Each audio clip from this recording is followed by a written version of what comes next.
Hello YouTube, this is Abrupt Tactics, and in this video I will give you tips and tricks on Naruto Ninja Storm 3, one of my favorite Xbox 360 games. So in the beginning, pretty much your goal is to make him waste substitutes before you do. Since I know my backup's abilities, just use them in a smart manner. So there, you saw that he rushed me and I blocked. Once I blocked that, he gets a little stunned, so you could rush him right after you block that. There, I used Suigetsu and I rushed right after Suigetsu because I knew that he would either have to block for Suigetsu or try to dodge him, and he would be vulnerable for a rush.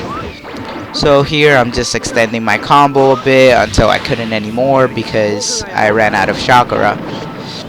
Okay, so as you saw there, he actually backed up because I had more substitutes than him, but now I want to recharge my chakra, so I'm backing up, and he rushed me, so I used Suigetsu. And you have to be aware of your items. As you saw earlier, I used the speed boost item. I made a few mistakes there on this part, but I caught him with Karin because I knew that she would stop his rush, and then I caught him with a fireball. Some people say instant awakening is pretty cheap. I don't mind it because I actually use it sometimes, and I have fun battles with some friends that also use instant awakening.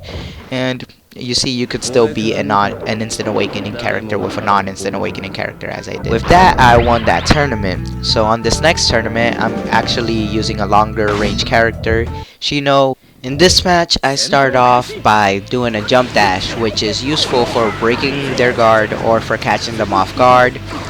There, I pretty much use this so that I can get him prepared for his guard to break, so that I can get some damage later on in the future.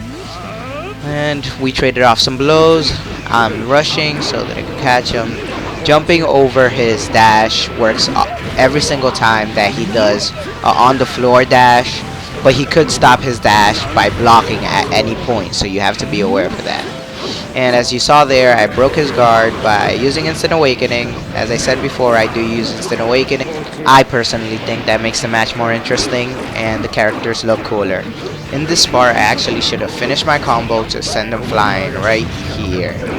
But once again, he ends up getting one more substitute, and he sends me flying back. He didn't even need to use that last substitute, so he has the substitute advantage now.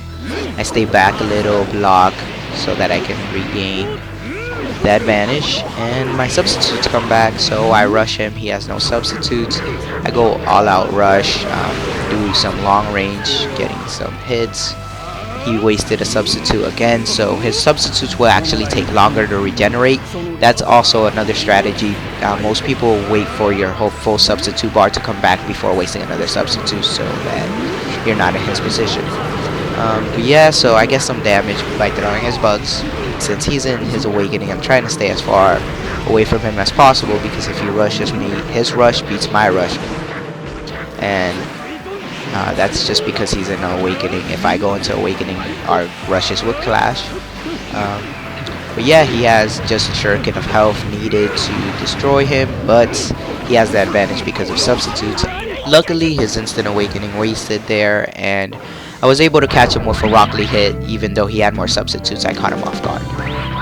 Okay, on this next tournament, I once again go King Sasuke. He is one of my favorite non-instant awakening characters. Okay, so in this game, you always have to strategize. In this match, I see what my opponent will do first. I wait a little, then find the best way to catch him there. Suigetsu had a good opportunity. Sasuke's sword could hit from behind while he's in the air sometimes, so that's what happened earlier. And as long as I have the substitute advantage, I pretty much waste my substitutes recklessly.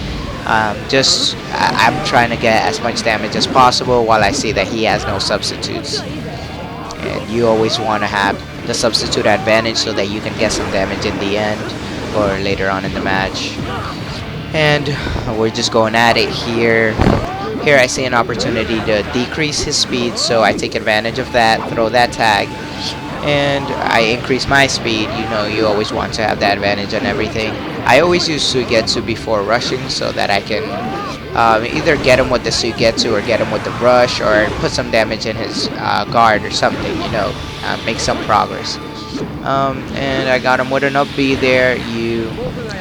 always want to know your range with that and just know when the right time to use that would be. It's different for every character, so I'm not really giving much advice on that. If I would have substituted there, he would have gained the substitute advantage, so I decided not to substitute on that part. I know my guard type could block his shuriken, so I take advantage of that. And in my opinion, Jiraiya's not a good backup, so don't really pick him too often, guys. Here, it's a substitute battle once again. It's pretty much the main focus in this game. I needed chakra. Luckily, I got my ultimate. And he wasted all his substitutes while I still have my ultimate. So my goal is to get the ultimate on him because it's the quickest way to finish him. Plus, it looks cool. And he has no substitute. And I go for it, and I do end up getting it. Also, a lot of people say guard types are cheap. In my opinion, your support should be able to guard you. If you're going to complain about it, then use it. It's a useful part of the game, and the way they made your backup protect you like that, I believe, was a smart idea on their part. Okay, so as you saw, this guy ended up quitting because I won with the ult. On this final match, I'm going against a pretty good player, so I use my best character, which is Neji, and I also use Instant Awakening. As you can see, he's a smart player. He's using his shuriken in order to create an opening. But I end up doing a jump dash. That is how I catch most of my opponents. And I usually block and rush too, as you saw there. And I also predict when as soon as I see that they substitute, I always do a rush because that will usually make them waste another substitute or make my combo longer. And you see I'm using 10-10 pretty smart there. Catch him in the air now and then.